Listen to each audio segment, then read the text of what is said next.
we're The Trip. We're a theater company out of San Diego. My name is Joshua Brody. My name is Tom Dugdale.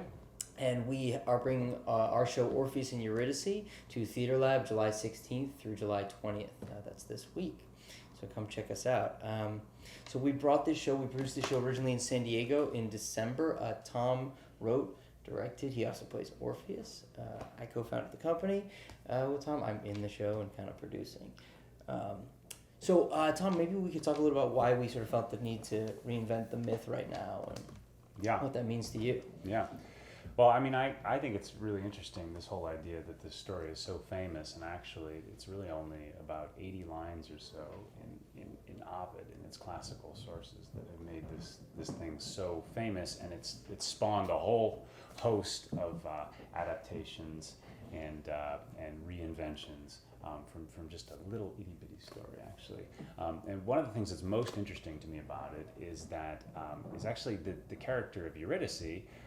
Seems to be, she is as prominent in the title as he is, Orpheus and Eurydice, and yet she seems to get so little page time, actually in the actual story.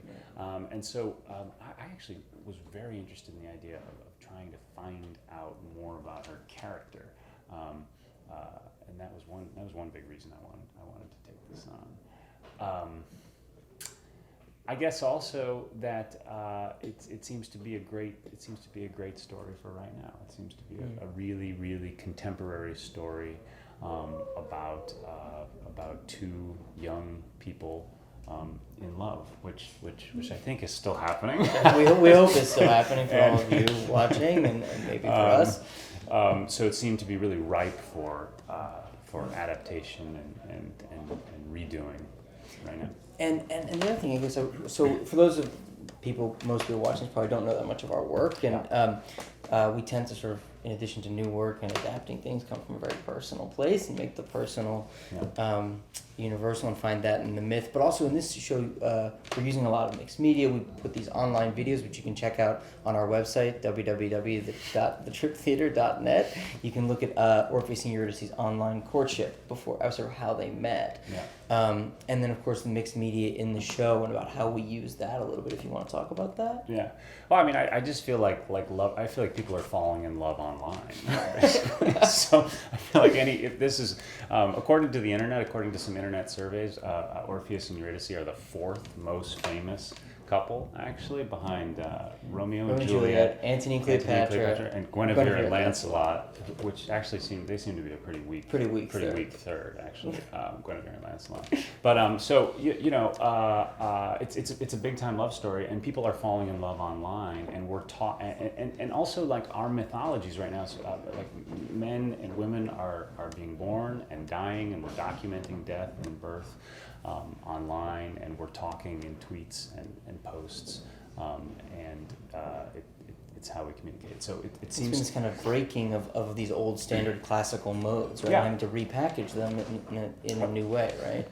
But I mean, I think that the reason why we decided to put it in two parts was this was something very interesting. I mean, we decided to try to develop these characters. This idea of these video episodes that came before the actual show comes from this idea. Right. It's like, okay, you always walk into a theater, and you always know a little something about the show if you've read about the show, and if an organization has done a good job telling you about the show.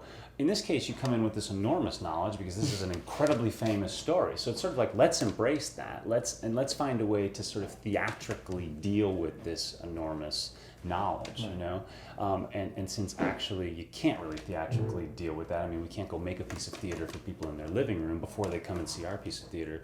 I think the way you can get to people these days, of course, is online. And so we decided to try to develop this relationship before the audience comes in and meets them. And so it's this experiment of like, how do you meet this story if you've sort of had adventures with them already through these videos. Which again, www.thetriptheater.net. Check out the videos. You can watch them meet each other.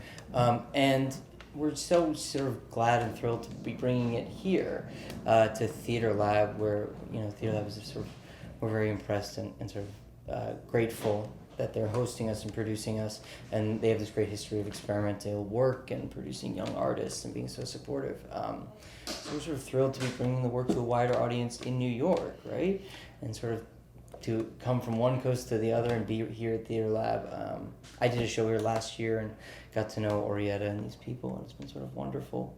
Yeah, and actually bringing this show, which we made in San Diego, is sort of an important part of what we're working on here, right? Right.